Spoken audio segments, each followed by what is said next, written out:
né? Vamos falar daqui a pouco sobre isso. Tinha lá um namoro, mas a pessoa, né, o pai, a moça trabalhava numa boa empresa e queria acrescentar. Queria acrescentar a pessoa no convênio, queria inserir aquela pessoa no convênio. Aí ia lá e falava, olha, faz aqui uma declaraçãozinha de que você é minha companheira e eu te ponho no convênio da minha empresa. Este relacionamento não dava certo, uma razão ou por outra, mas aquela declaraçãozinha que foi feita lá atrás, para burlar a empresa, vamos ser bem sinceros, né? Porque eles não eram companheiros, eles eram apenas namorados. Portanto, como namorados, eles não teriam direito ao convênio um do outro. Aquela declaração, ela faz prova contra alguém, seja contra quem se beneficiou do convênio ou contra quem forneceu o convênio. E aí, depois, a pessoa não fazia daquilo, e aí conseguia um bem, conseguia não sei o que lá, conseguia alguma coisa pelo seu esforço próprio, e aí, na hora do vamos ver, a pessoa de má fé falava, não, mas você declarou que eu era sua companheira, então eu tenho direito à metade do seu patrimônio. Só que naquele momento já não existia mais afeto, já não existia mais o laço que é o grande responsável pela formação de família. Olha como é importante a gente tomar cuidado com algumas coisas. Ah, eu quero ajudar. Às vezes eram amigos. Já vi casos de amigos.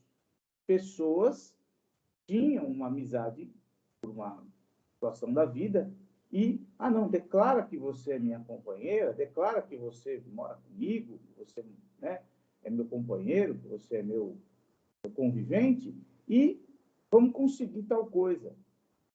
Põe o teu endereço junto com o meu. E aí alguém, oportunamente, né, de maneira bastante insidiosa, ia lá e falava, não, tudo bem, você não declarou lá? Olha, tem bens, ele tem bens, vamos dividir. Então, primeira lição que eu falo aqui, para se formar uma família, para que haja a família, seja a tradicional ou as outras modalidades que nós vamos ver aqui agora, é necessário que exista o afeto.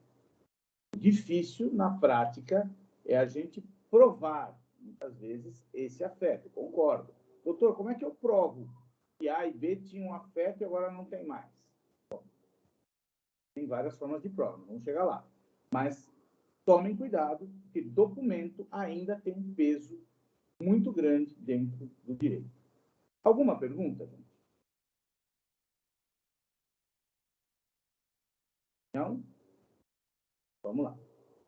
Então, vamos lá, Fernanda, compartilhar o slide. Qual que é a primeira forma? Tá. Então, a primeira forma, então, é a família tradicional, que é aquela que eu falei. Papai, mamãe, ou só papai e mamãe, ou papai, mamãe e filhos, de preferência, né? Isso durou muitos anos, isso vem lá da Idade Média, bem tempo atrás, e até hoje, essa forma de família, ela é a principal forma de família ainda existente no mundo e no Brasil, tá? Mas, hoje, nós não temos mais só essa forma de família. A doutrina e a própria jurisprudência brasileira, não só no Brasil, em outros países, já reconhecem outras formas. Por exemplo, qual que é a próxima aí? Monoparental. Família monoparental. Família monoparental é aquela que é formada por um ascendente e os seus descendentes. Pode ser a mãe e os filhos, o pai e os filhos, uma avó e os netos, um tio e os sobrinhos, ou seja, é a família monoparental. É a presença, normalmente, de um responsável que toma conta, por guarda ou por qualquer outro instituto, de pessoas que ainda são dependentes dele. Não necessariamente não há necessidade de haver uma dependência econômica, mas que moram em conjunto ali.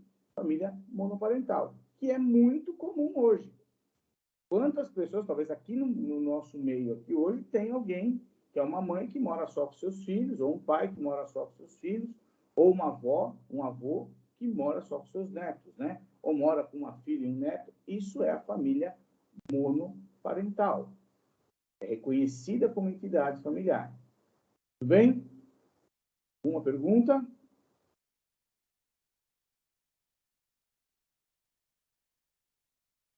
Não. Nós temos também a família anaparental, ou seja, uma família que é formada por pessoas que não têm uma hierarquia de ascendência. Por exemplo, 2 irmãos, 2 primos, 2 pessoas estão no mesmo nível ali de parentesco e moram juntas. Então, um irmão e uma irmã que não tem pai, não tem mãe mais, ou que tem pai e mãe, mas que convivem juntos. Lembrando que esses conceitos, senhores, são conceitos doutrinários, que a maioria da doutrina coloca, tá? E assim, isso aqui, qual que é a aplicação disso? É apenas para classificar a forma de família. Não é um conceito que vai mudar, mas assim, para vocês entenderem quais são essas formações, né? Família anaparental é aquela que 2 irmãos moram juntos, né? Às vezes ficaram órfãos, um irmão é mais velho, outro é mais novo, fica ali convivendo junto, tal. Então, enquanto durar essa família vai ser considerado, enquanto os 2 morarem juntos, vai ser considerado como família anaparental. Ok? Ah, professor, mas se eles casarem, um irmão casar e o outro casar, foi embora, ou mudarem, continuam sendo familiares. Não vão deixar de ser familiares, apenas não estarão coabitando juntos. A família não acaba com a ausência de coabitação, tanto é verdade, pais separados, pais divorciados, continuam sendo família com seus filhos. Ok? Isso é só uma classificação, assim, no sentido de quem coabita junto, tá? Você mora aqui em São Paulo, teu pai mora lá no Mato Grosso, eu não sou mais familiar, não sou mais filho. Não, continua sendo filho. Só você não está na condição monoparental porque você mora sozinho e o seu pai mora lá sozinho com outra pessoa. Tranquilo? Pessoal, está bem clara a linguagem aí, estão conseguindo? Se alguém não está entendendo nada, me fala, por favor. Tranquilo. Tranquilo, obrigado. Tá? Ótimo. Próximo aí, Fernanda, por favor. Homoafetiva. Família homoafetiva. Eita, coisa polêmica, hein? Coisa brava de falar. Coisa que é feia, né? Para algumas pessoas. Ai, família homoafetiva. Ai, eu não reconheço essa família. Eu sou de uma religião que não admite que é pecado. Né? Deus não gosta de gente assim, não é verdade? Gente, gostando nós ou não gostando, eu particularmente não tenho nada contra, tá? Tranquilo com relação a essa situação, né? Eu costumo dizer, eu sou heterossexual, pessoa muito bem resolvida com a minha sexualidade, mas respeito todas as orientações sexuais. Não tenho, graças a Deus, preconceito com ninguém e procuro tratar sempre com respeito cada pessoa, porque para mim o indivíduo, ele não é um estereótipo, fulano é deficiente, fulano é preto, fulano é homossexual, fulano é lésbica, fulana é gay. Não, são pessoas. Quem é do direito de família, quem quer militar nessa área do direito de família, aprenda que você vai trabalhar com a pessoa. A pessoa é mais do que aquilo que ela escolhe ser na vida dela. A pessoa é mais do que alguém que é da cor preta ou da cor branca. A pessoa é mais do que ela é, se ela é homoafetiva ou não homoafetiva. Então, o conselho que eu dou aos senhores e às senhoras que estão hoje aqui comigo é, se você é uma pessoa com restrições em relação a algumas determinadas questões, o direito de família, ele é uma área hoje muito mais ampla. Então, conceitos, e eu respeito também quem pensa diferente, conceitos de ordem religiosa, formação, às vezes até com todo respeito, nada contra, cristã, porque sabe que as doutrinas religiosas elas trazem algumas questões contrárias a essa situação, dentro do direito eles não são aplicados hoje, tá? Se você é cristão, você acredita né, na doutrina cristã, você é islâmico, por exemplo, que também tem uma doutrina parecida em alguns aspectos, ou é judeu, e ainda é seguidor e adepto da família tradicional, se você for atuar aqui no direito de família, você vai ter que se despir um pouquinho das suas crenças pessoais e entender que, como profissional do direito, como advogado, como advogada, você vai ter que, talvez até ir contra aquilo que você acredita. Mas ali você não está sendo o João, o José, a Maria. Você vai estar sendo o advogado, a advogada. Né? Quando nós prestamos um juramento, no dia que pegamos a nossa carteira da OAB, nós prestamos um juramento de defender a justiça, de defender as minorias, não é? Claro que dentro das nossas convicções. Então, quem vai atuar no direito de família vai encontrar hoje isso. Família homoafetiva. Desde 2011, não me recordo agora exatamente a data, né? Mas saiu uma decisão no STF reconhecendo a união estável entre pessoas do mesmo sexo, ou também chamada de união homoafetiva, ok? Inclusive gera os mesmos direitos, igual, sem nenhuma discriminação, em relação à união estável de pessoas heterossexuais. Bem, a decisão histórica do STF trouxe essa possibilidade, né, de união homoafetiva ser reconhecida como uma expressão de família. Há projetos, inclusive há um anteprojeto no Congresso Nacional, que seria o Código das Famílias. Está em trâmite, sabe Deus quando que isso vai sair. E a grande dificuldade desse projeto, a grande dificuldade dessa lei sair, que eu acho que é desnecessário uma nova lei para direito de família, porque nós já temos um código, temos uma série de outras leis pagantes, mas, enfim, o legislador gosta de fazer lei, né? É definir o que é família. Definição de família é muito complexa, né? Então, a gente costuma dizer que é uma entidade unida por laços de afetividade. É a definição mais simples e que abrange todas as situações que nós estamos aqui falando, né? Então, a família homoafetiva, aprovem ou não, ela existe, ela é reconhecida e ela terá os mesmos direitos que a família heterossexual. Tudo bem? Uma pergunta?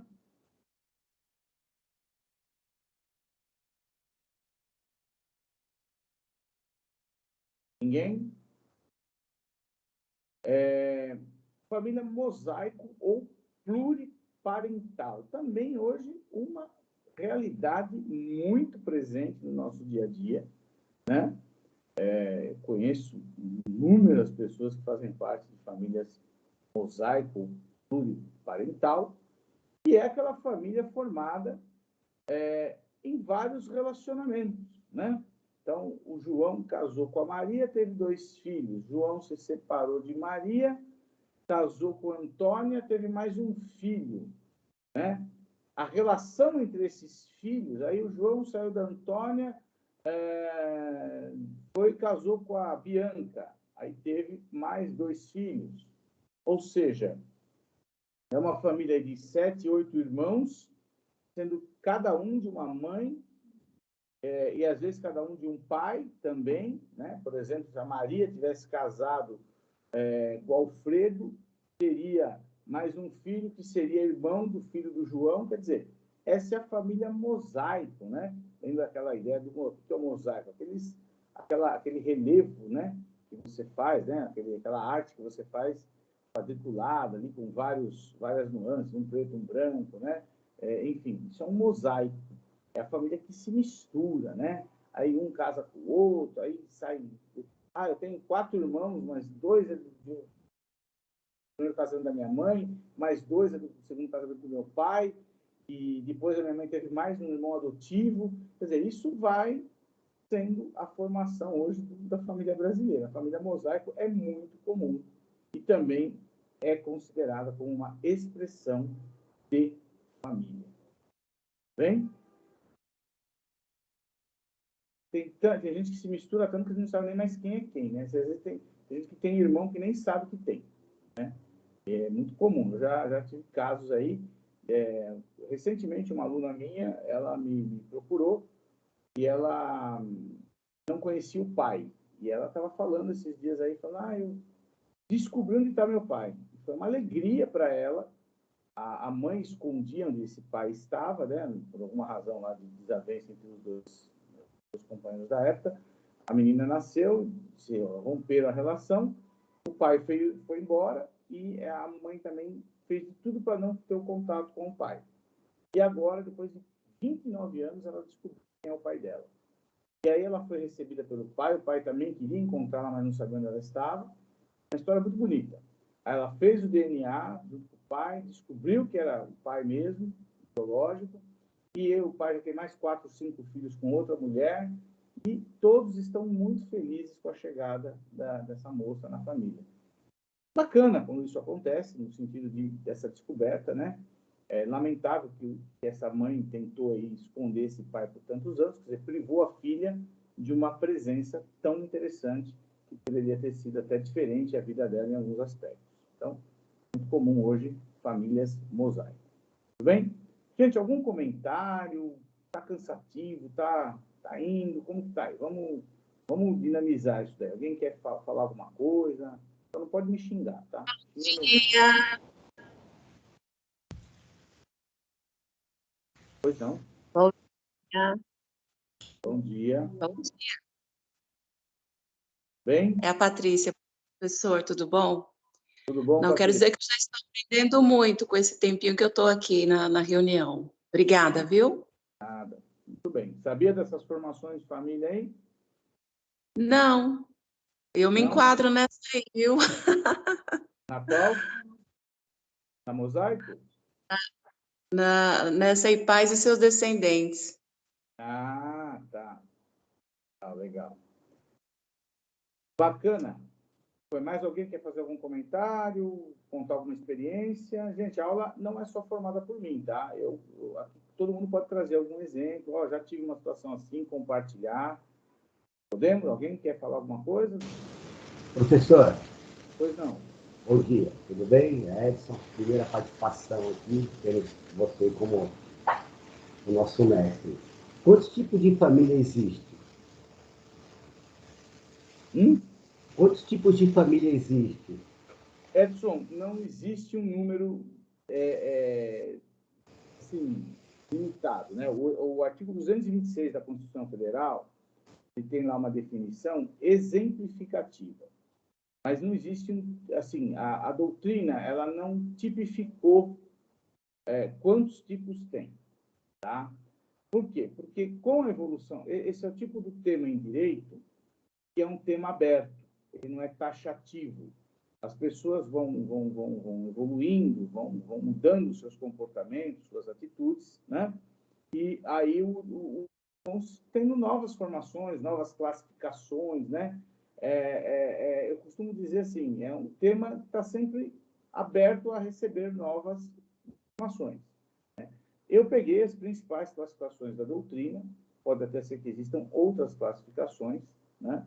Mas eu procurei trabalhar com as classificações mais conhecidas pelos doutrinadores aí que a gente estuda, né? O Flávio Tartuccio, o Pablo Stoso Gabriano, Maria Berenice Dias, que trazem essas nomenclaturas, mas não existe um número esgotante aí, né? São 10 tipos de família. Não. Aí você vai, conforme o entendimento, né? Você vai passando essa situação. Por exemplo, a família de uma só pessoa. Hoje, o STJ já reconhece, por exemplo, eu que moro sozinho, né? Eu sou divorciado, moro sozinho, eu sou uma família. Eu sou a minha própria família. Né? Então, é interessante que esse conceito de família hoje ele não é um conceito estático, né? Ele vai tendo, vai se metamorfoseando aí com o decorrer da vida, né? Quer dizer, uma pessoa só antes não era considerada família. Hoje, eu sou família. E aonde saiu isso? Saiu num julgamento aonde alguém tinha um patrimônio, bem que era o único bem que a pessoa tinha.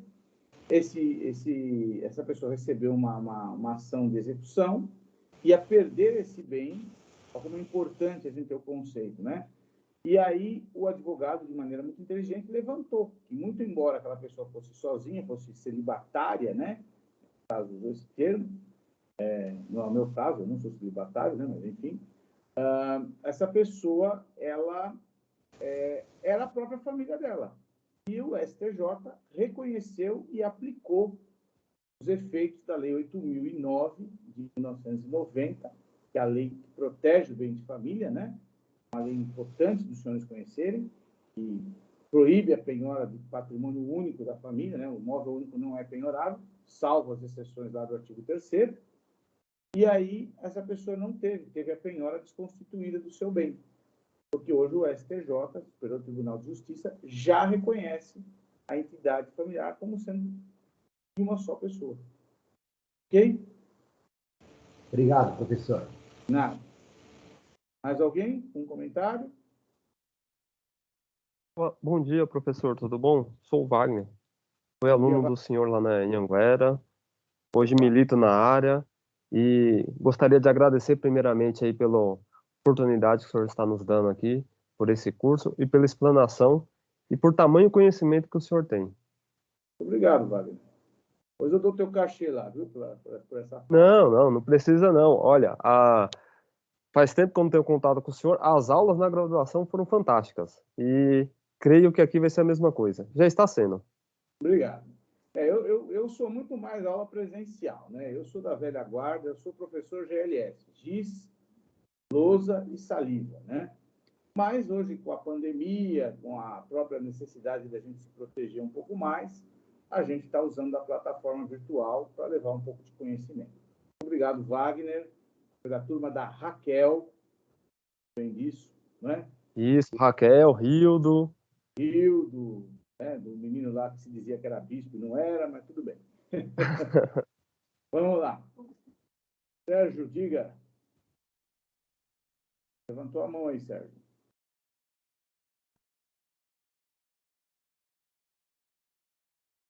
Ô, doutor, bom Oi. dia.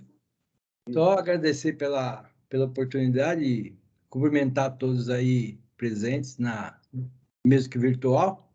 E já disse que sou até meio suspeito em falar acerca da predileção por Vossa Senhoria. Então, eu estou gostando muito da aula e estou aqui do lado do Sebastião. E ao E escudeiro. estamos aqui atentos. Que bom, que bom. Agradeço. Obrigado.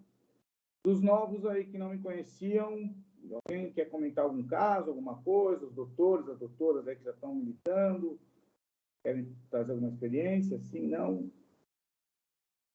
Rafael, Vera, acho que é Evelise, né? Evelise.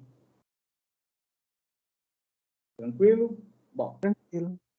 vamos lá. Qual o próximo? Família extensa ou ampliada, né? Também um conceito que vem lá nós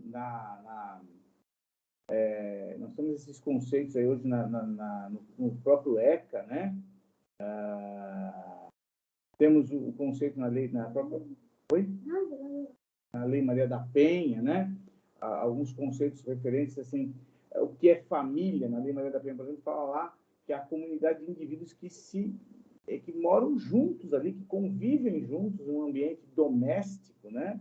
A família extensa, a família lá da pessoa que adota uma criança e está naquela fase de conhecimento para ver se a criança ainda vai realmente adotar ou não. Então, veja que são inúmeros conceitos que existem e necessariamente, aqui é importante trazer isso, hein? Não é necessário hoje você ter um vínculo sanguíneo com a pessoa. Então, às vezes, dentro de uma residência, de uma habitação, somente habitações coletivas, e isso eu já tive caso na prática, a questão de violência doméstica, você não precisa ser parente do indivíduo ou da pessoa ofendida para estar enquadrado na Lei Maria da Penha. Já tive caso de pessoa que morava no mesmo quintal E a outra tinha uma amizade, tinha um relacionamento, eram vizinhos de porta, de um frequentar a casa do outro, estarem juntos ali.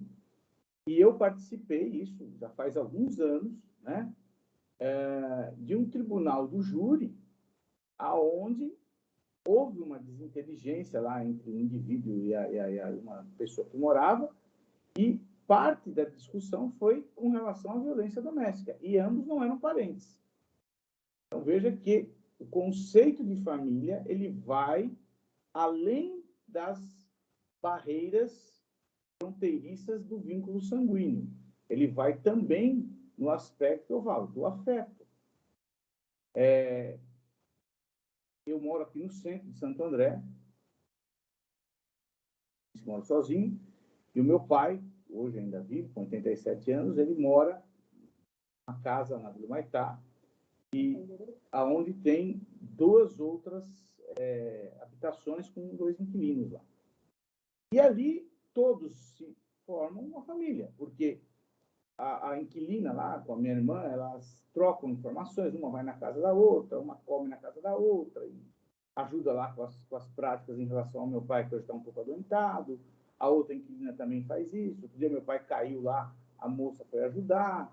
Então, não dá para dizer que não há um vínculo familiar ali. São a família daquelas pessoas, né? E nós vamos chegar a um exemplo dessa família já aqui, ok? Unipessoal, que é a família que eu já dei exemplo, né? Que sou eu sou uma família unipessoal, né? Qual outra? E aí vem a eudemonista. Parece que é coisa do mal, né? Família do demônio, né? Eudemonista. Simone, quer falar alguma coisa?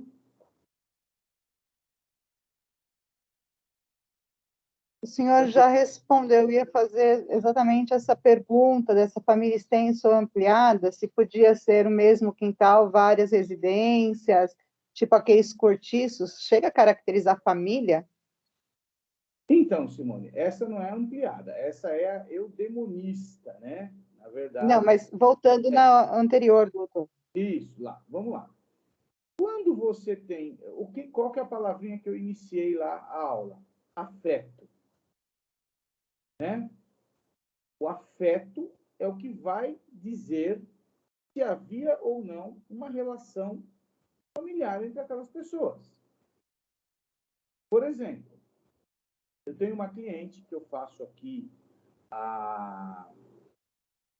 o reconhecimento e dissolução de união estável pós-mortem dela. É uma senhora de idade, uma senhora bastante idosa já. Ela vivia com o seu companheiro numa casa e ela tem uma vizinha muito próxima que a auxilia em todas as coisas. Ela leva essa senhora no banco, leva no hospital, quando essa senhora precisa de alguma coisa na casa dela. Então, assim, elas não moram na mesma casa, elas são vizinhas. Mas quem olha a minha cliente, né? Não vou falar o nome aqui, com a vizinha, acham que é mãe e filha, acham que é mãe e neta, porque é avó e neta, porque a relação que elas criaram é uma relação familiar. Então, podemos dizer que é uma família, sim, porque há um afeto. Né? Quais as consequências disso, a gente ainda não sabe. Se um dia essa senhora não tem herdeiro, se ela vier a falecer, né, ainda não há decisões no aspecto sucessório, né, de que alguém poderia receber uma herança assim. Mas já há gente que pensa sobre isso, já há pessoas que já escreveram sobre isso. Né? Então, depende muito qual o efeito que você vai trazer, né?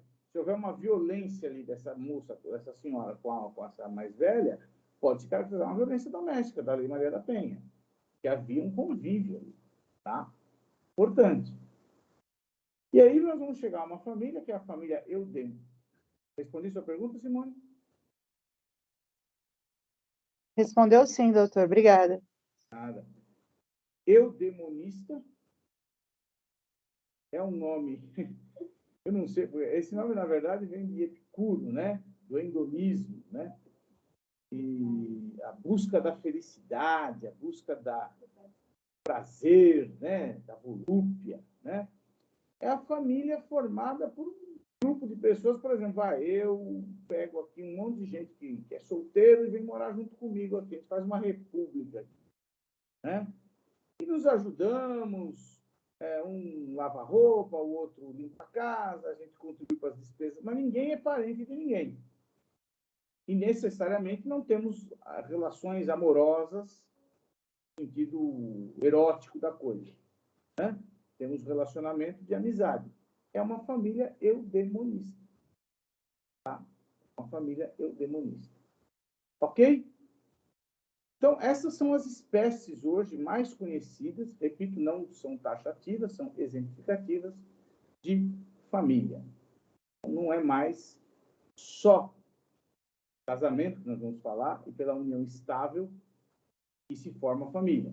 Hoje, essas outras formas de família também são reconhecidas e podem trazer efeitos na vida pessoal de cada um. Doutora Vera, pois não. Voltando, doutor, ali na família extensão ampliada, dentro desse conceito, me passou pela cabeça a seguinte situação. Por exemplo, uma família tem uma empregada que está trabalhando desde sempre, criou os filhos, ajudou a criar os filhos e ficou, depois continuou, os pais envelheceram e ela continuou na casa, e ela só ia para casa no final de semana, por exemplo, né? Isso poderia... Família, sim. Pode ser Que considerado é um uma vínculo família. muito grande, né? Porque os laços ali de afeto, muito embora exista uma relação empregatícia, os laços de afeto com essa pessoa e com os acabam, às vezes, ultrapassando. Eu tenho uma senhora que passa a minha roupa aqui. Sim. Embora eu more sozinho, eu tenho, graças a Deus, uma grande independência. Eu cuido da minha casa, eu cozinho, né? Muita gente se admira, fala, nossa, mas o senhor não enxerga, o senhor cozinha e dá para comer? Eu falei, dá para comer, tá tranquilo. Mas algumas tarefas, como, por exemplo, eu, como trabalho muito, dou aula manhã e noite, eu trabalho à tarde na advocacia, tenho os meus cursos paralelos, então, assim, a minha vida é muito corrida, eu não consigo ficar lavando roupa, tal, até sei lavar, mas tem uma senhora que ela vem aqui lavar e passar a minha roupa. E dá um trato na casa aqui, né? Dá uma atenção na limpeza da casa. Eu tenho uma relação com ela, embora seja de prestação de um serviço de caráter doméstico, e já virou uma relação de amizade. Ela vem, ela entra na minha casa, ela dá palpite, até demais, às vezes tem vontade de jogar aqui no 20º andar, às vezes. Ela também tem vontade de me jogar. Ela tem uma liberdade que uma outra, entre aspas, empregada, não gosto desse termo, né, não teria. Ela é uma auxiliar que vem aqui, mas ela virou hoje, eu a considero como da minha família. Ela tem acesso às minhas coisas aqui, eu não tranco nada, eu deixo tudo aqui à vontade para ela. Então, ela vem, ela cuida da minha roupa, ela fala, não, só põe essa camisa que você vai ficar mais bonito com essa. Não, essa daqui não está legal, olha, essa aqui eu vou levar para... Então, assim, criou-se uma relação de afeto. Eu considero a dona Lígia, que ajuda aqui, parte da minha família. Eu tenho uma outra moça que também faz limpeza aqui em casa, essa pega aquela limpeza de pesada mesmo, né? A limpeza à mão de onça, que é a Silvânia. Essa eu já não tenho tanto afeto assim. Eu quase não falo muito com ela. O dia que ela vem, eu nem fico aqui. Que ela limpa, é capaz de ela limpar até a mim. Ela é bem bruta na limpeza, né? Ela me quebra minhas coisas. Mas ela é de confiança. Mas eu já não tenho com ela esse afeto. Tenho um carinho, respeito, mas assim, não é igual. A dona Lígia não. A dona Lígia vem, conversa, chora, pergunta as coisas, quer saber até além do que deveria, eu acabo contando. Então, virou uma mãezona que eu já não tenho mais, né? Como eu não tenho mais mãe, eu adotei a dona Lígia como minha mãe postiça, vamos colocar assim, mãe de coração. Certo. Pode existir sim essa relação. Ok, doutor, obrigada. Tranquilo, gente? Algum comentário? Alguém quer fazer alguma pergunta? Vou passar para outro tópico. Posso passar para outro tópico? Professor? Pois não. Em relação ao direito sucessório, quais as famílias que já são assim vistas pela justiça que podem realmente ser feitas ao direito sucessório? Quais os tipos que podem ser usados e as que ainda não têm... Então, atualmente, a família tradicional, né? Obviamente que a própria lei já regulamenta, a união estável, né? O casamento, a união estável, né? Que se falou, a união homoafetiva, tá? Aí, nós vamos falar em outras aulas, eu não vou antecipar muito agora aqui, a paternidade socioafetiva também, vamos falar em algumas aulas daqui para frente, tá? Mas essas outras formas, né? Família ampliada, ou extensa, a eudemonista, por enquanto, não encontrei nenhuma decisão que falasse sobre isso, né? Na questão sucessória, tá? Mas, por enquanto, são essas. Casamento, união estável, união afetiva, né? E paternidade socioafetiva também, que é uma coisa que já discutível hoje. Diga, Simone. Doutor, eu não sei se isso realmente existe, ou se é lenda urbana. E o que se fala do poliamor? Lenda urbana não é, viu, Simone? Isso existe e é um projeto, inclusive, no Congresso Nacional, para se reconhecer essa relação de poliamor. A doutrina, inclusive, fala isso. Flávio Tartucci fala sobre poliamor. E, assim, vamos deixar bem claro o que é o poliamor. Poliamor, imagina o seguinte, uma pessoa... Dá o exemplo meu, para não ofender ninguém. Eu vou lá, começo a me relacionar com a Zefinha, e aí eu tenho lá um princípio de ter mais de uma companheira, e pego a Zefinha, a Toninha, a Mariazinha, e a gente forma aqui uma família, nós três. Isso, pela lei, ainda não é reconhecido como entidade familiar. Ainda que você faça um contrato, ainda que você faça uma declaração pública ou particular, o judiciário ainda não reconheceu isso como entidade familiar. Mas se houver direitos patrimoniais, veja só, tomar um cuidado aqui, porque às vezes eu não consigo uma coisa num lado da esfera jurídica, mas eu, como advogado, tenho que usar uma ferramenta inteligente. Se eu e você, Simone, e mais, vamos pegar aí, o Sérgio e a doutora Vera, montarmos um escritório de advocacia e nós contribuirmos em 4 para que esse escritório ande, se nós dissolvermos essa sociedade, nós não vamos ter uma parte desse patrimônio, cada um de nós? Vamos. Vamos. Ora, se eu me unir com mais 3 mulheres, será o meu gosto, vem mais um homem também, né? Não vou deixar só as 3 mulheres, né? Deixou as 3, estão aqui. Nós contribuímos com a casa, contribuímos com uma paga o IPTU, eu sustento a casa com o mantimento, a outra paga a conta de água, a outra paga o condomínio. Não existe uma relação de contribuição? Existe. Independente das relações íntimas que eu tenho com essas pessoas, eu não estou me enquadrando aí na família eudemonista? Sim. Paralelamente? Então, eu entendo. Sim. Se você, só que aqui é lógico, embora não vá se reconhecer como uma família ali, o efeito amoroso da coisa, sucessório talvez, mas o efeito patrimonial disso pode ser reconhecido. Porque é uma situação de fato. Olha, comprou imóvel no nome de um só, mas todos contribuem para aquele imóvel. Todos contribuem com a prestação. Existe uma declaração, ainda que não validada pelo judiciário, mas que comprova uma relação entre aquelas pessoas. Então, eu brigaria por essa questão. Tá?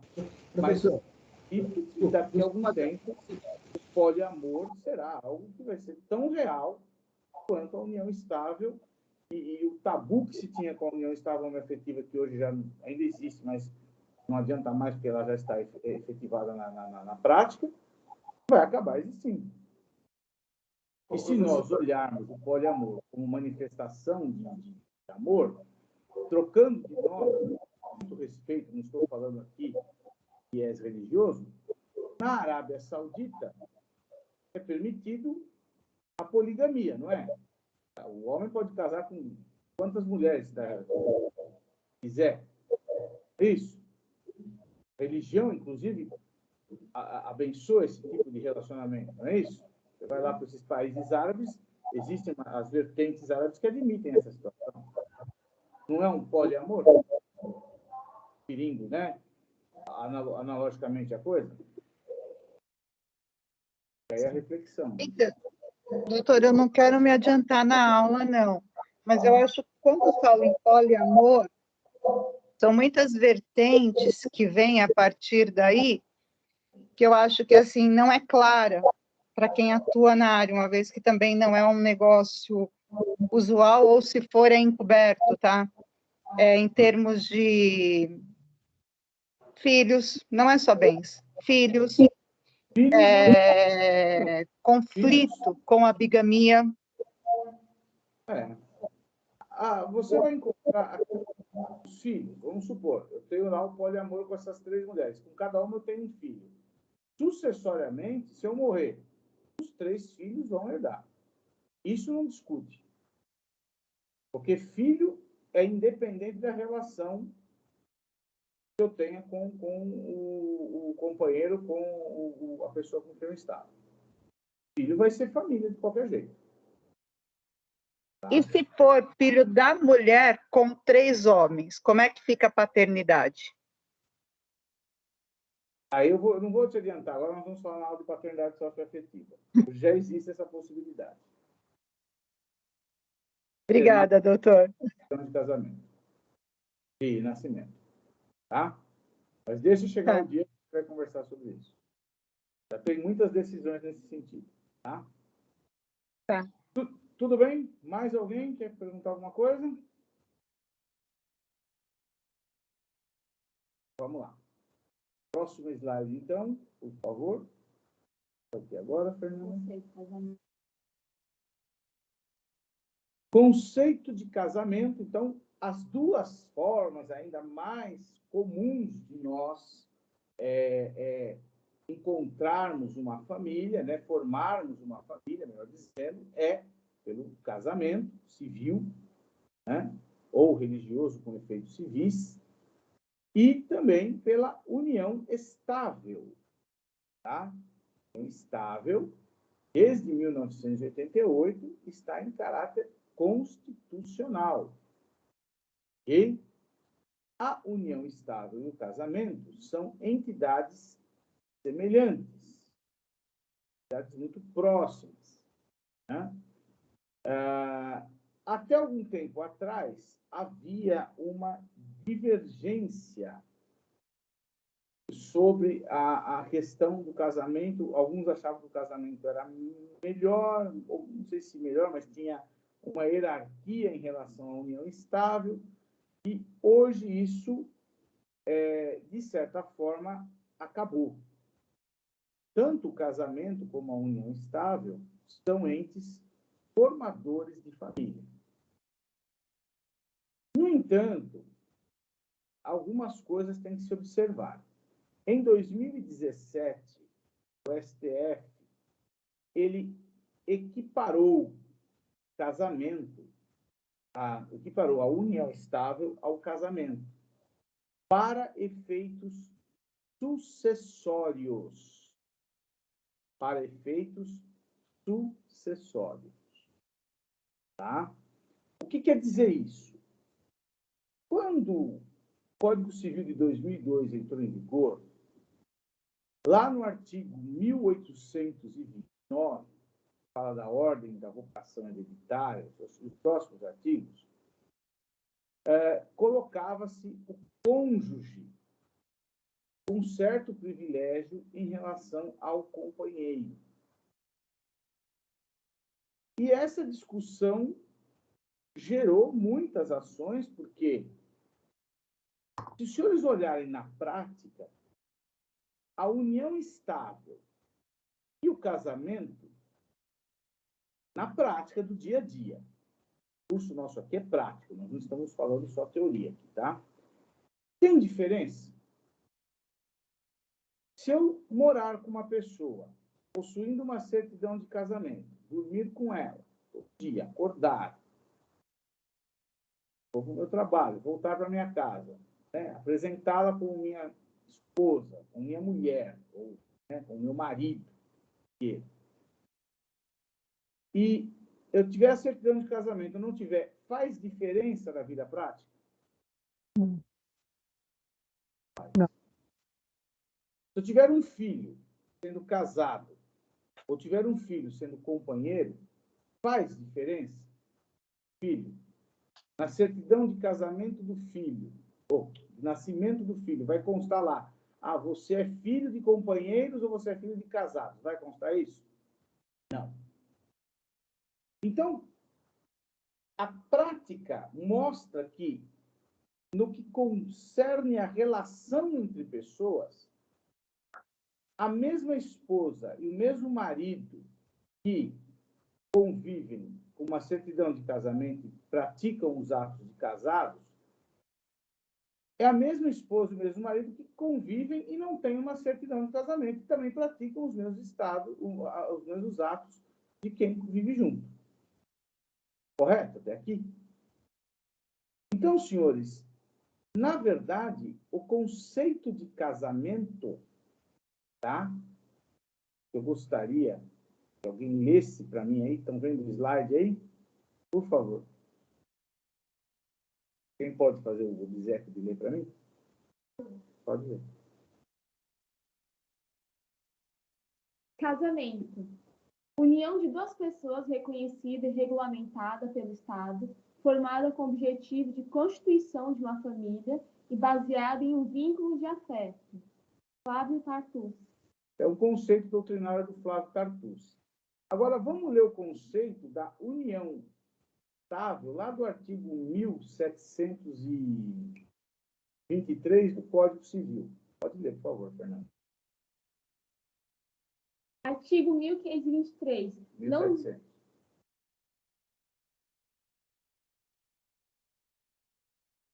Da união estável. Isso. Artigo 1723.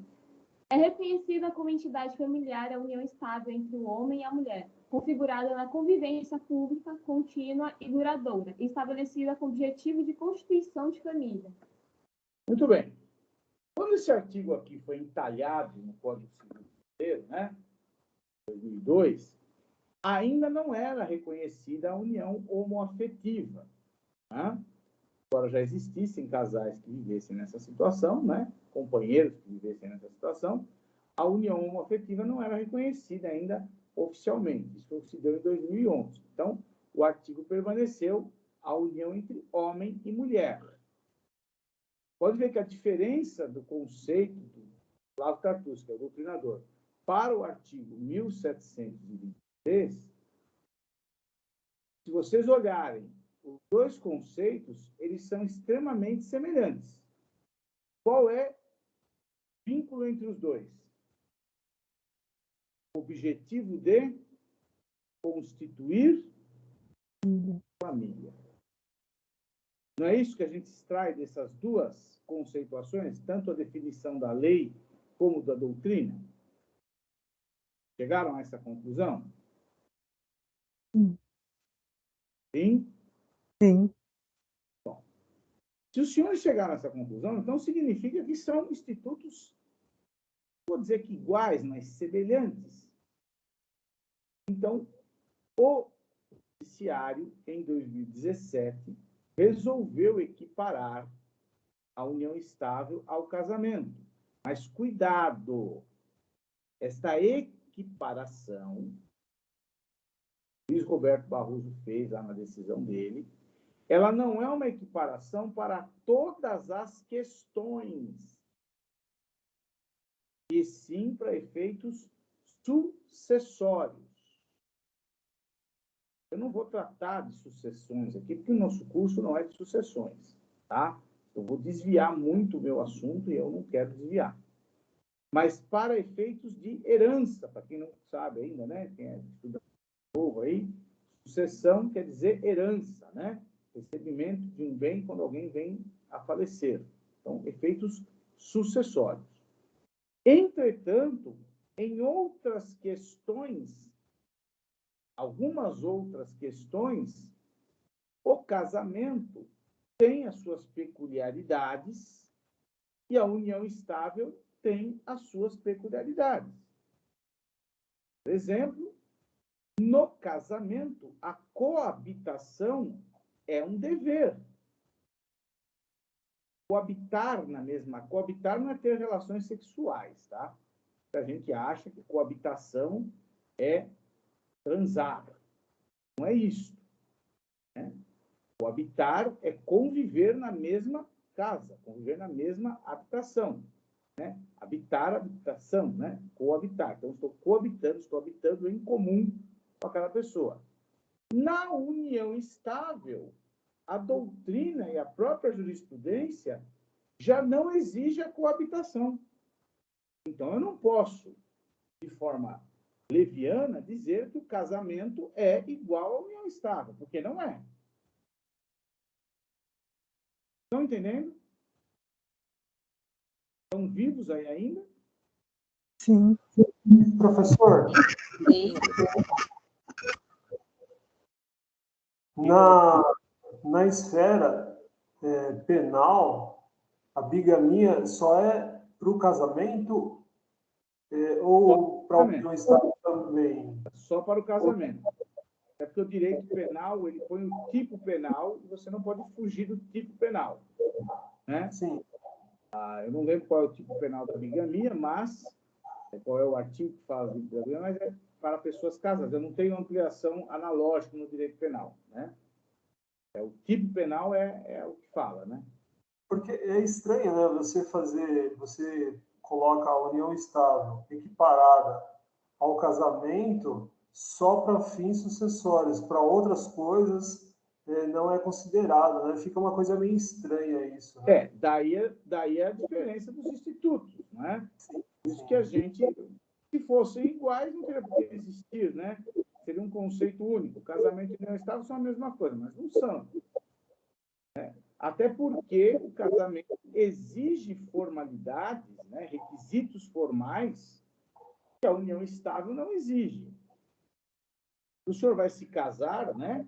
O senhor vai lá no cartório se casar, o senhor tem que levar 2 testemunhas, que artigo 230, do Código Penal 235, né? Pode ler para nós 235, Fernanda, por favor? Vou ler aqui o de bigamia, tá?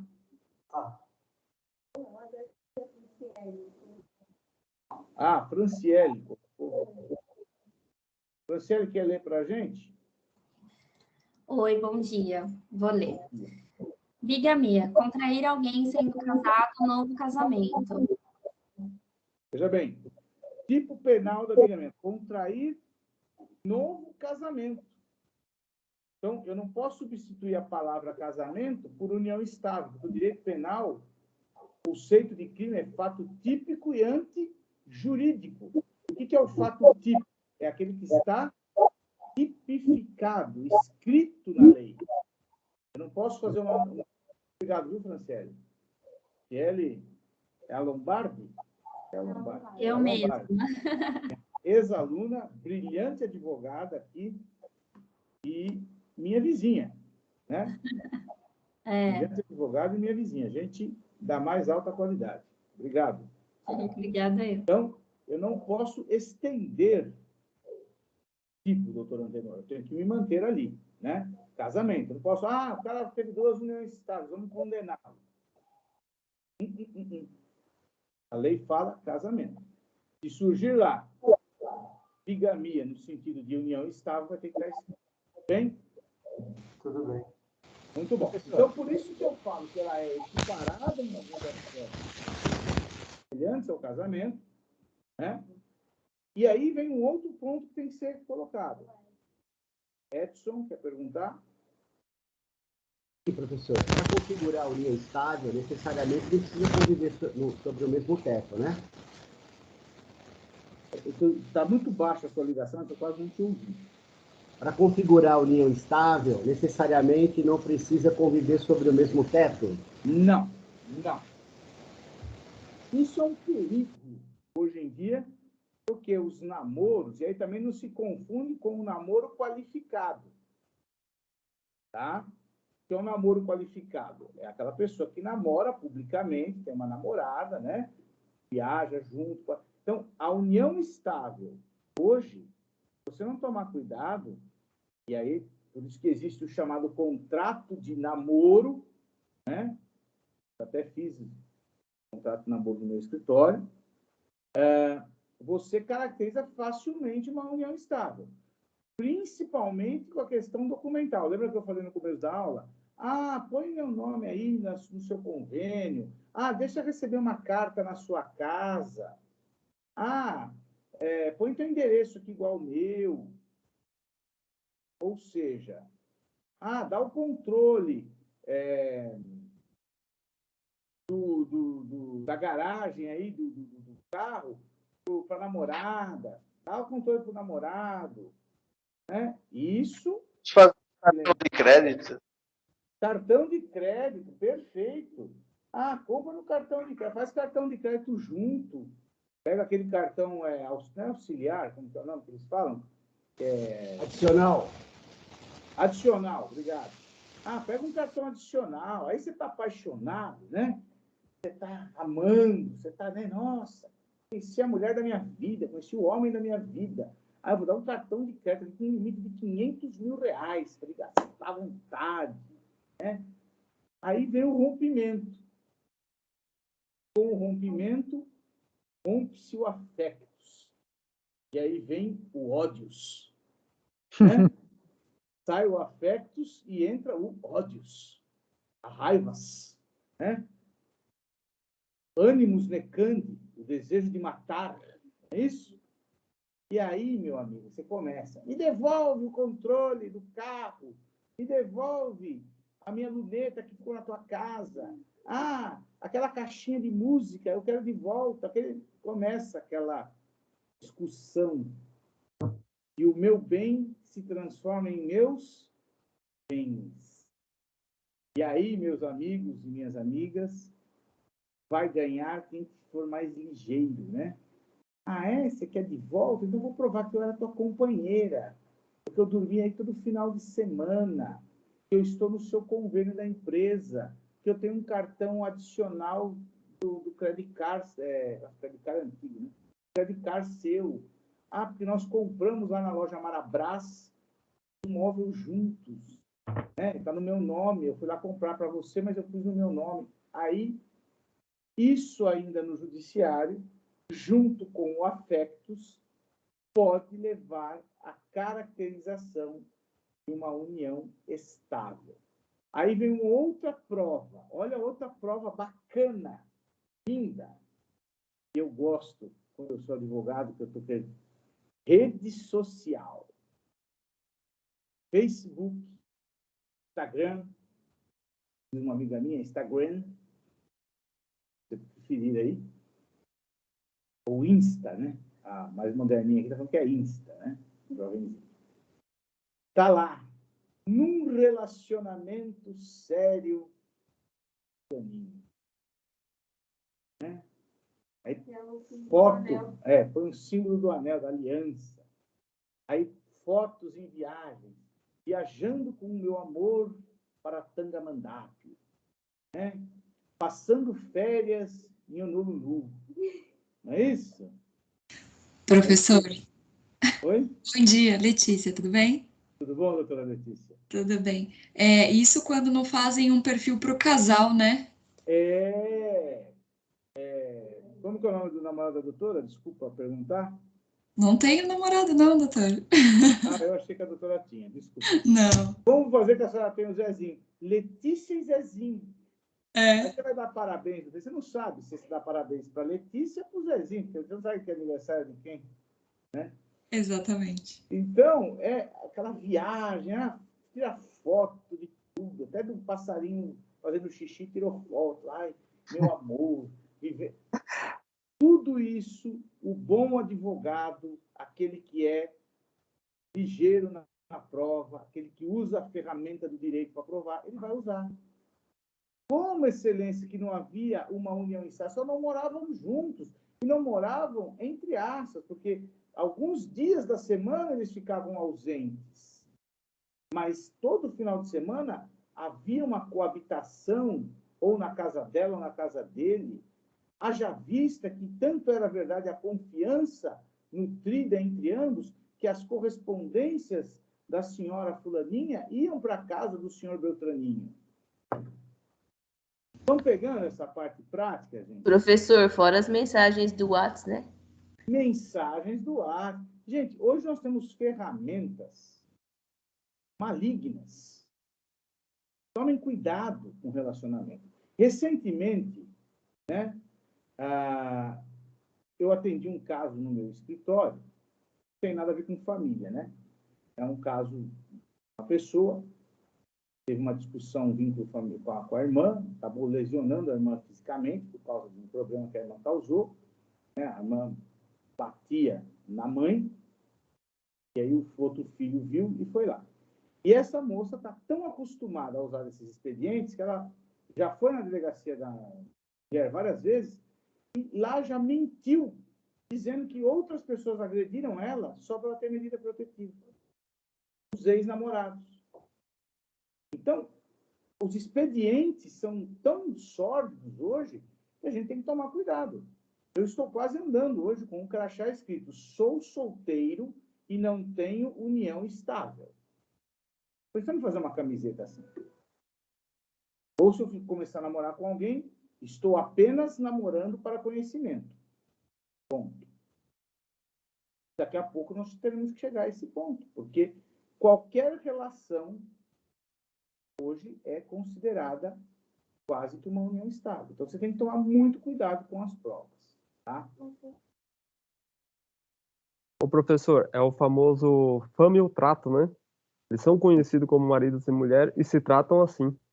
Então, a sociedade vem como se fosse um casal, uma união estável.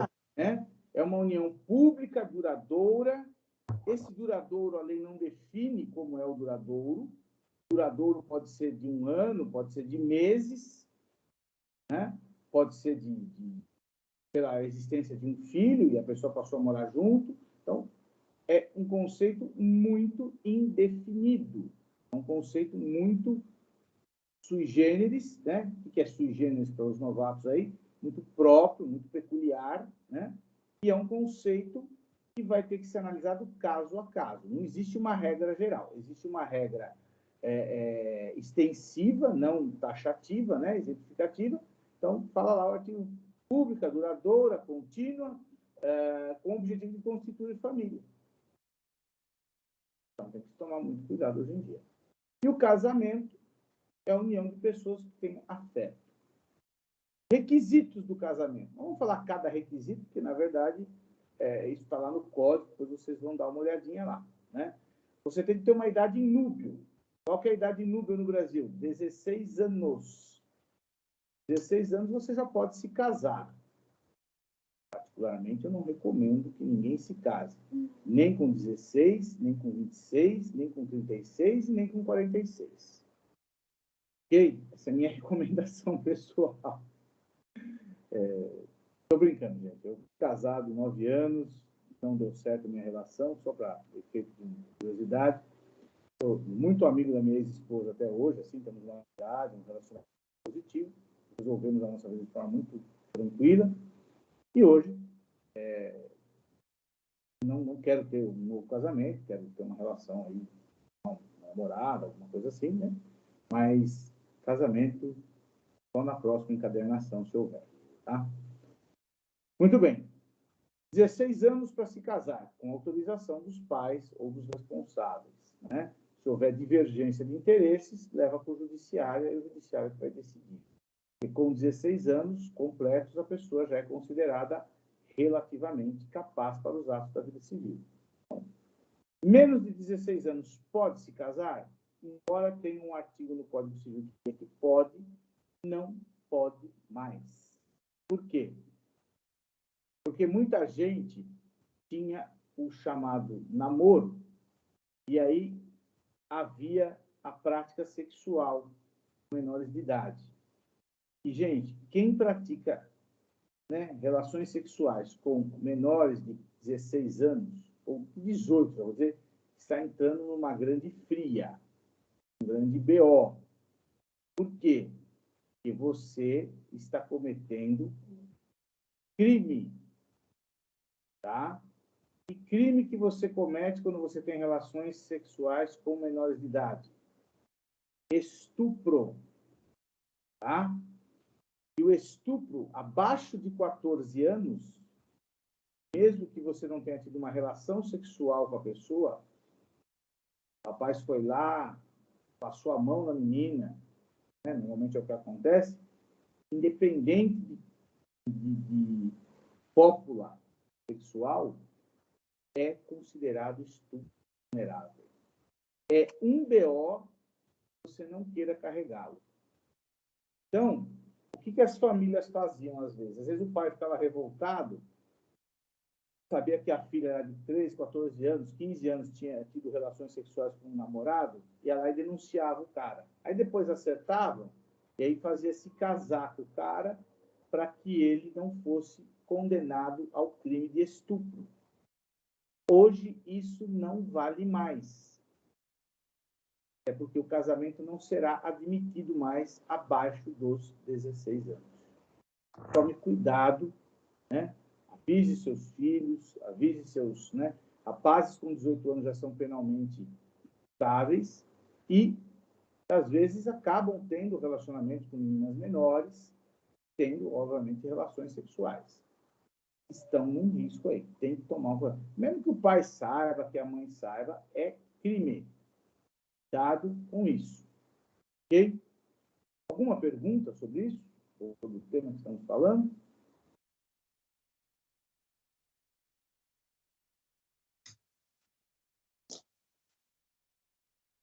Ninguém?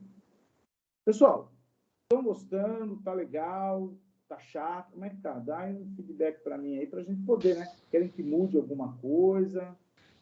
Tá ótimo. Tá ótimo. Tá me ouvindo? Pergunto muito para os novos, né? Os velhos gostam, né? Os velhos podem falar, os velhos que eu digo os mais conhecidos, né? Os que estão começando hoje aí, a linguagem está clara, estão pegando coisas que não conheciam, está valendo a pena. Tá ótimo. Professor, bom dia. Bom dia. Não, tá me ouvindo? Arielle. em relação a essa proibição do menor de 16 anos em casar, e no caso da emancipação? A emancipação só com 16 anos. Você não consegue emancipar um menor antes de 16 anos. A emancipação, no artigo 5º do Código Civil, tá? Ela é um ato de conceder, não a maioridade, com isso, por favor, mas sim a plena capacidade para os atos da vida civil. Então, eu fui lá, eu emancipei o menor, né? Está casado, para casar você não precisa emancipar. Se você autorizar o menor a se casar, automaticamente ele já está sendo emancipado. É uma coisa, não podemos confundir. Então, eu tenho lá uma filha, eu quero que a minha filha se case, ela quer se casar, eu vou lá e assino a autorização no cartório para que ela, com 16 anos, se case. Com o advento do casamento, de acordo com o artigo 5º também do Código Civil, ela passa a ter a plena capacidade. Veja, ela não se tornou maior de idade, mas é capaz para os atos da vida civil. Ok? Também, quando você emancipa alguém aos 16 anos, é isso que acontece.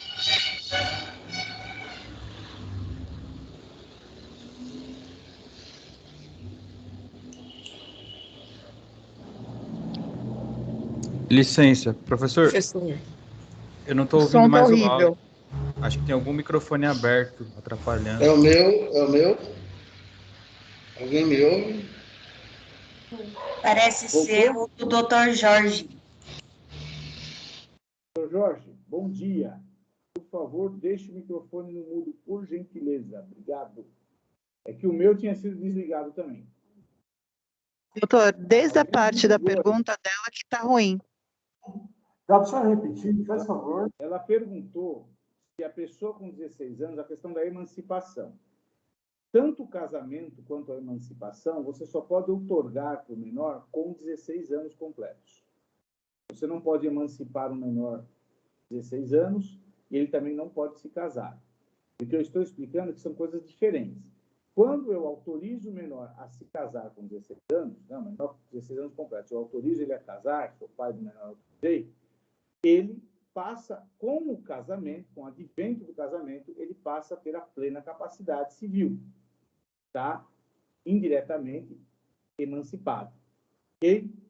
Eu posso emancipar um menor com 16 anos, independentemente se ele vai casar ou não. Vou lá, faço uma escritura de emancipação no cartório e emancipo aquele menor, por alguma razão profissional, às vezes para receber uma herança e assinar no cartório, alguma coisa do tipo, tá? Então, isso é a emancipação. Cuidado para não confundir emancipação com maioridade civil. Coisas diferentes. A maioridade civil faz cessar o pátrio não, né? O poder familiar, assim como a emancipação também. Só que, por exemplo, um garoto com 16 anos, emancipado, ele pode entrar numa casa de entretenimentos masculinos? Não. Porque, muito embora ele seja emancipado para os atos da vida civil, ele continua sendo menor de idade. Se ele quiser ir no inferninho, ele vai ter que esperar até os 18 anos. Tá? Porque o ECA é uma legislação especial e protege ele para isso.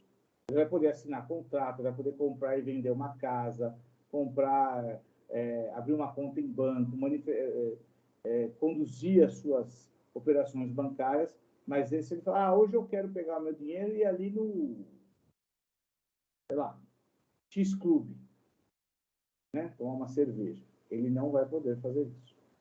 Tudo bem? Doutora Ariaves, né? É isso? Arieves. Sim, perfeito. Arieves. Entendi, obrigado. Doutora já é advogada? Sim, sim. Está muito bem-vinda. Tá? Obrigada. Mais alguém quer falar alguma coisa? Sim, não? Meus amigos, o horário passou voando aqui, pelo amor de Deus. E eu ainda fiquei devendo um tema para vocês. Podemos ficar mais uns 10 minutinhos aqui para a gente concluir a aula, tudo bem? Já são 11h04. Olha, podemos. Muito bem. Ô, professor, sim, então, doutor. Uma coisa bem que a gente estava falando, e agora voltando no mesmo assunto, né? São coisas muito próximas e tanto da esfera civil e criminal existe essa disparidade, né? Por exemplo, um adolescente de 16 anos se emancipa, consegue fazer várias coisas, contratos, só que criminalmente só responde pelo ECA, né? Sim, ele vai responder por um ato infracional. São efeitos, doutor Antenor, diferentes aí, por consequências diferentes, né? O Brasil tem essa distinção de situações, né? E a gente até acha um pouco absurdo, né? Quer dizer, eu posso comprar uma casa, mas eu não respondo se eu matar uma pessoa, né? Ou respondo de uma forma mais branda como um ato infracional. São polêmicas, alguns são favoráveis, outros são contra, né? E se a gente pegar uma pessoa com 16 anos, a gente vai perceber que realmente ela ainda não tem a maturidade necessária para algumas coisas. Eu não estou dizendo aqui, não estou passando a mão na cabeça de ninguém que comete crime, nada disso. Mas eu acho que é uma questão civil. Algumas coisas o menor não tem nenhuma maturidade. Mas, enfim, é muito peculiar isso, tem que ser analisado cada caso, cada pessoa tem uma característica própria, né? Bom, uma novidade que nós tivemos, tá, é o casamento homoafetivo.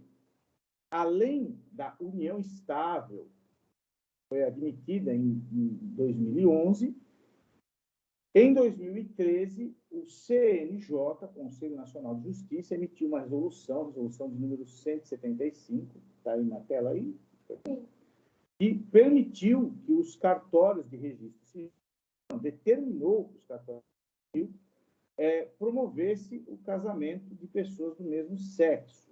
Então, quando você lê lá no artigo do Código Civil 1516, que o casamento é entre homem e mulher, vírgula, casamento hoje é entre pessoas, né?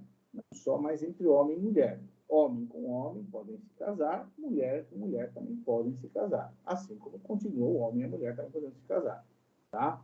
Mas isso não é uma lei, é uma resolução do Conselho Nacional de Justiça aí, trouxe isso. No estado de São Paulo, isso começou até antes do CNJ, foi em 2012, um ano antes, a Corregedoria de Justiça aqui, né, do Tribunal de Justiça de São Paulo, também emitiu uma portaria, se não me falha a memória, uma resolução, não me recordo, que já determinava que os cartórios promovessem o casamento de pessoas do mesmo sexo, né? Por quê? Porque, de uma certa forma, é incongruente, né? Se eu tenho a união estável entre homem e mulher e ela é reconhecida constitucionalmente, e eu passo a reconhecer a união estável entre um homem, uma mulher e uma mulher, por que não permitir que um homem, uma mulher e uma mulher também se casem? Então, hoje, 2 homens quiserem ir até o cartório e se casar, no casamento civil, poderão fazê-lo, da mesma forma que 2 mulheres, tá? Então, casamento e união estável, hoje, tanto podem ser heterossexuais como homossexuais ou homoafetivos. Ok? Assim, nós vamos ter aqui nos artigos 1523, 1521 e 1523 do Código Civil, pois os senhores deem uma lidinha lá, não vou ler todos, né? Quais são os impedimentos para a realização do casamento, né? O que impede uma pessoa de se casar com a outra? E no 1523, nós vamos ter as causas suspensivas, né? Veja que a diferença de um artigo para o outro, que é uma interpretação aqui da língua portuguesa, diz o seguinte, ó, lá no 1521, não podem casar. Ou seja, dê para mim, Fernanda, por favor, alguns incisos do 1521. Isso. O viúvo ou a viúva que tiver filho de cônjuge falecido, enquanto não fizer inventário dos bens do casal e der partidas aos herdeiros. Pois. A viúva ou a mulher cujo casamento se desfez por ser nulo ou ter sido anulado até 10 meses depois do começo da viuvez ou da dissolução da sociedade conjugal. Por conta de uma possível gravidez que ela possa estar, né? O divorciado enquanto não houver sido homologado ou decidida a partilha dos bens do casal. Aqui há controvérsias, né? Porque hoje a própria lei, né, já admite que o divorciado, mesmo sem partilha de bens, se case de novo, pode ser decretado. Tive uma sentença essa semana. Decretou o divórcio do casal, o casal está divorciado, mas a partilha de bens ainda não foi resolvida na justiça.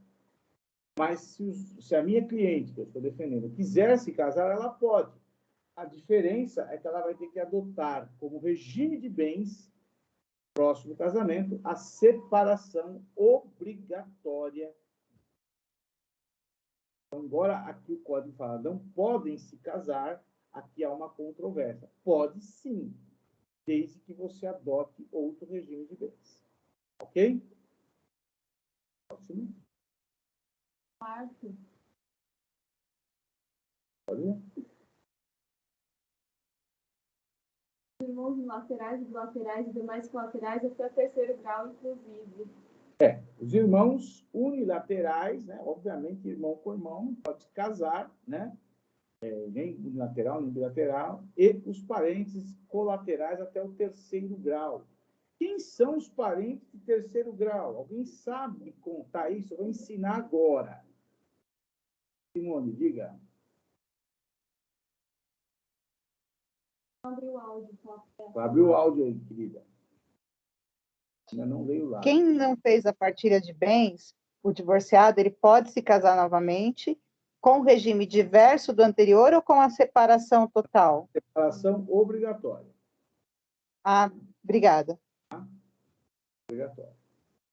De certa forma, é um regime diverso. Ok? Muito bem. O que eu ia falar, mas eu fico... Não, o grau de parentesco. Os senhores sabem calcular grau de parentesco? Ou querem que eu ensine isso?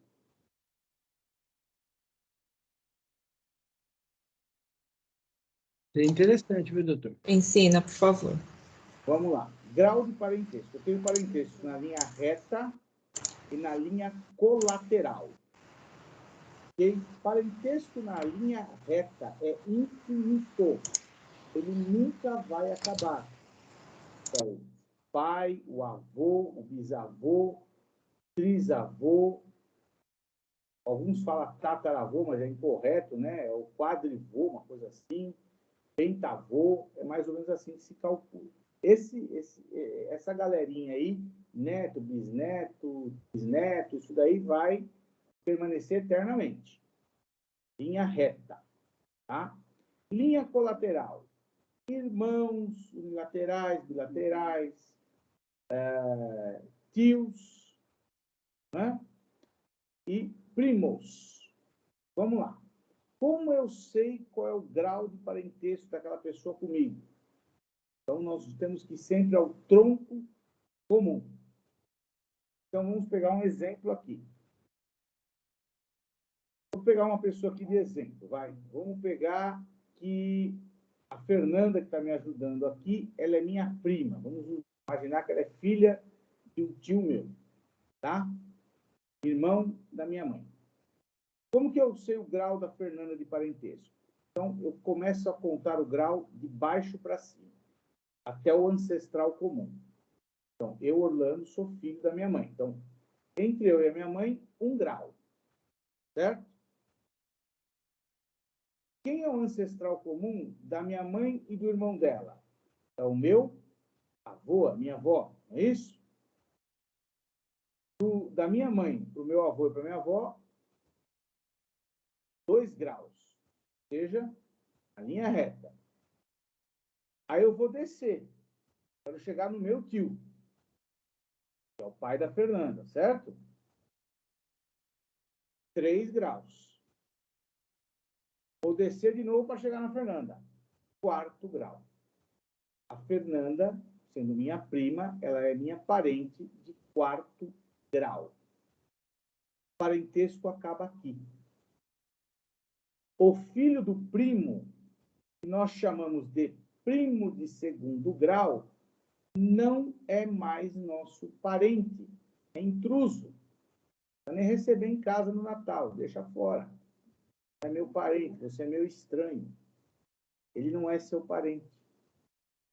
Sabiam disso? Não. Conta-se assim. Isso a partir de 2002, que até 2002, com o Código 16, ia-se o grau de parentesco até o 5º grau. Então, o filho do primo, eu tenho primos, que são filhos de primos meus, que foram meus primos até 2002. Hoje já não são mais. Deixaram de ser meus parentes. Né? Então, é assim que funciona. O casamento é proibido até o 3º grau colateral, ou seja, eu não posso casar com uma tia minha. No entanto, existe uma lei de 1951, ou 40, ou 61, que autoriza o casamento do tio com a sobrinha, desde que haja uma compatibilidade sanguínea. Essa lei ainda está em vigor. Eu não me recordo o número da lei. Tá? Uma lei criada no século passado. Então, é uma tia lá que minhas tias todas já morreram, né? Não tenho mais essa possibilidade. Mas vamos supor que eu tivesse uma tia, né, bonitona, né, toda, né? Se eu quisesse me casar, eu poderia, desde que eu fizesse um exame de compatibilidade sanguínea.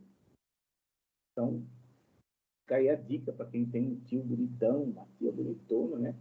Procure a lei, faça o exame e fica tudo em família, não é verdade? Pessoal, não vou ler todos os incisos aqui, vocês dão uma lidinha lá. Como eu falei para vocês, aqui são os impedimentos. E as causas suspensivas estão no artigo 1523. Vocês também depois dão uma lidinha lá, que são aplicadas ao casamento. Ok? No final, aqui eu tenho um quadro comparativo, que é do casamento, né? Diferença do casamento, união estável, união afetiva, concubinato e namoro qualificado. Eu quero que os senhores, na próxima aula que nós fizermos, tá? A Simone Rezende vai ficar encarregada de me lembrar isso, me falem a diferença desses institutos aí. Teve dois que eu não falei muito, que é o concubinato e o namoro qualificado. Até falei um pouquinho, mas eu quero que os senhores me tragam essas informações aí para a gente debater em sala de aula. Pedido. Por favor, comentem aqui no chat ou me mandem por e-mail o que acharam da aula, gostaram, se precisa mudar alguma coisa, né? Se querem alguma outra forma de abordagem. Para a gente é importante, né? Eu tenho um público que já me conhece, que já está acostumado com o meu jeito aqui, mas os que não me conhecem, principalmente, precisam trazer as suas aspirações, né? Podemos encerrar por hoje? Alguém quer fazer mais algum comentário? Eu abro a palavra aos alunos. O slide e mostrar a mim. Alguém? Professor. Oi. Seria possível, o que já foi pré-comentado, de alguém fazer um grupo e o senhor compartilhar os slides para todos? Então, alguém poderia ser uma boa alma de Jesus? Vocês querem entrar no grupo do ONC ou vocês querem... Eu já tenho um grupo da ONC. Eu posso enviar... É assim, o que eu faço? Quem quiser que eu adicione o número do grupo... aqui. Eu iria fazer... eu posso enviar o convite para o grupo, né? Eu vou pôr o convite do grupo na página do Acho que é só mandar no chat, Facebook, tá? E aí, quem quiser entrar no grupo, clica no convite do grupo, entra e eu compartilho o material. Pode ser assim? Tudo bem. Tudo bem? Tudo bem. Tá? Alguns que eu já tenho aqui, a Simone, que eu já conheço, alguns já estão, né? O Sérgio, o Sebastião, né? E quem não quiser, me manda e-mail, que aí eu mando depois pelo e-mail, porque a gente não gosta de grupo, eu respeito muito isso. Bem? Mais alguém tem? Simone? Eu não recebi o e-mail com o link, eu só consegui entrar na aula porque o senhor mandou no WhatsApp, né? Como que vai funcionar as próximas aulas? É o mesmo link. Vai ser sempre o mesmo link, tá? Vocês vão no novo e-mail, vai estar lá. É que assim, a gente mandou todos os e-mails, mas às vezes aí é um desvio, às vezes vai para algum spam, às vezes, sei lá. A informática, ela nos dribla um pouco, né? Então, eu não sei exatamente se o que aconteceu. Depois, você só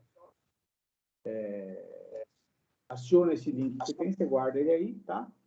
E todo sábado, cada 15 dias, nossa aula, né? Você entra por aqui e a gente conversa. Tudo bem?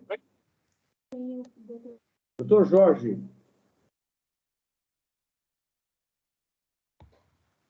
Quer falar? Está me ouvindo? Está me ouvindo? Está me ouvindo? Estou ouvindo perfeitamente, Jorge. Diga. Oi, bom dia a todos aí. Desculpa o atraso aí, mas foi um probleminha que eu tive aí, não deu para comparecer no horário, né? Excelente aula, né? O pouco que eu peguei foi aproveitável, né? Eu só não escutei o link se daria para responder, para ter o acesso a... Eu vou postar o link do grupo do ONC lá na página do ONC no Facebook.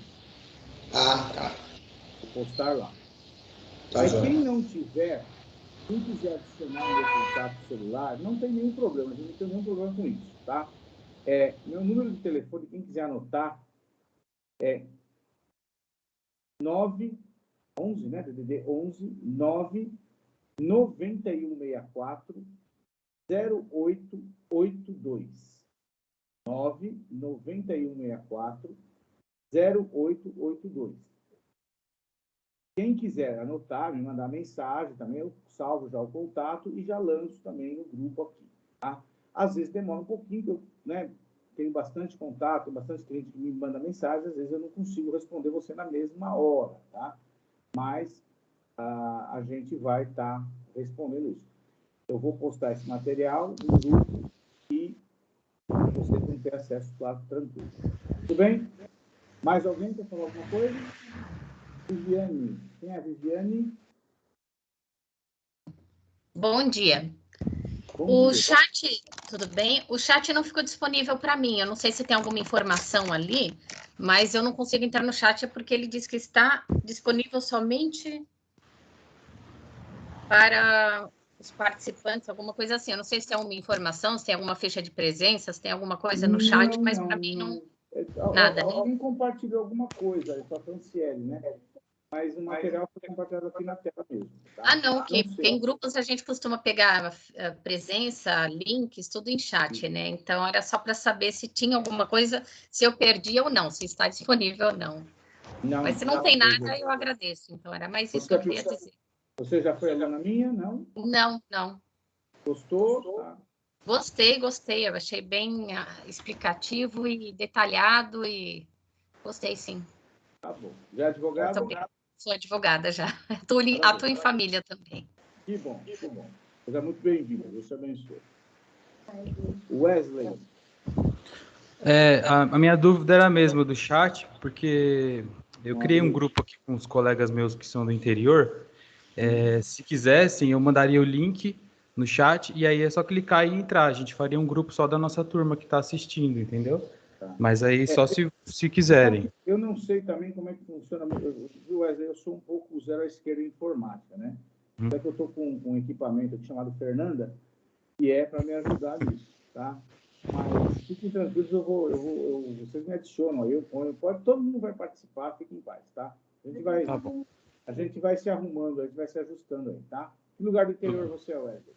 Não, eu sou de Santo André, os meus amigos que são do interior. Ah, tá, legal. Você é advogado já? Sou sim.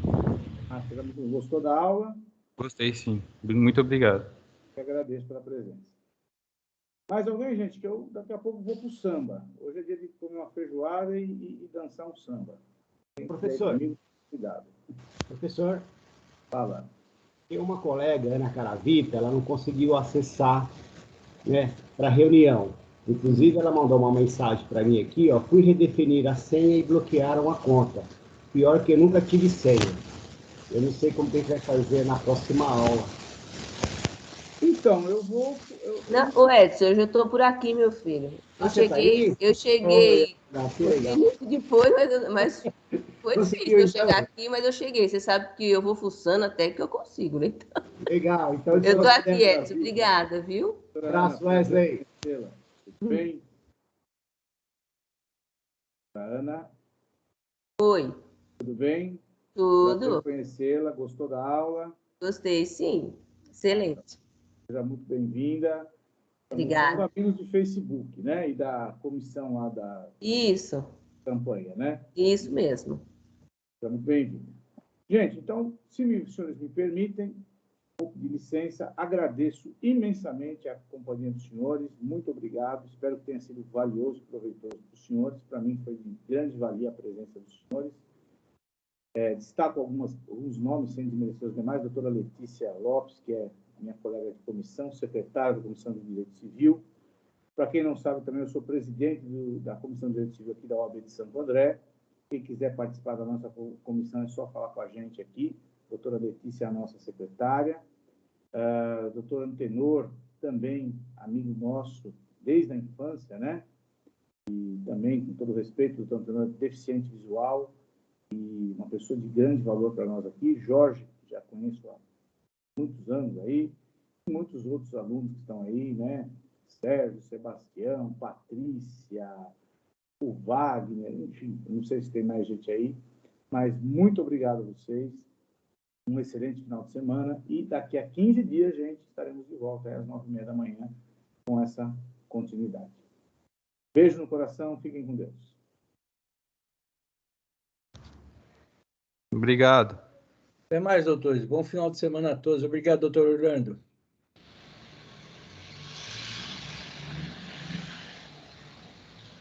Até logo. Obrigada a todos.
Olha, o povo está aí.